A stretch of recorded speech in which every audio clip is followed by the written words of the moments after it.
Sergeant Sean Chavez with the TUAS, or Tactical Unmanned Aerial Systems Detachment 1 Delta of the 741 Brigade Engineer Battalion, 41st IBCT. We're all here as part of the Oregon Army National Guard down here in Camp Roberts, California, to conduct the XCTC exercise, which is a brigade level exercise to essentially test all of our skills in concert with one another. Units typically drill in an individual capacity, and so we're just trying to put all the pieces here together and make it all work. In the Army National Guard, I'm a MOS 15 Whiskey, which is a Unmanned Aerial Systems operator. So we fly the unmanned aircraft. On the civilian side, I work as a security officer at a major metropolitan hospital in Portland, Oregon. So the training that we typically engage in on a drill weekend back home in Oregon is going to be just our unit working on flight operations and mission training. The point of the XCTC exercise is to get all of those units together and have them integrate with one another and basically simulate what a mission would be like in theater.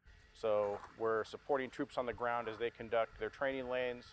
There'll be infantry units reacting to contact, and then we'll have the Shadow UAS overhead providing support, whether that be for reconnaissance, calls for fire, or overwatch. This exercise has provided the opportunity for us to work directly with the units that we would be supporting and working with in theater, as opposed to our normal operations where we're just working on flight operations as a detachment.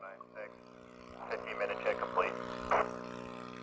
And so I've had a lot of face-to-face time with the collections and military intelligence personnel that we would be providing our reconnaissance information to, and basically getting an overall picture of how it all works together at the battalion and brigade level. For anybody who's interested in doing this job, either as a 15 Whiskey aircraft operator or a 15 Echo aircraft maintainer, it requires months of schooling at an MOS school in Fort Huachuca, Arizona.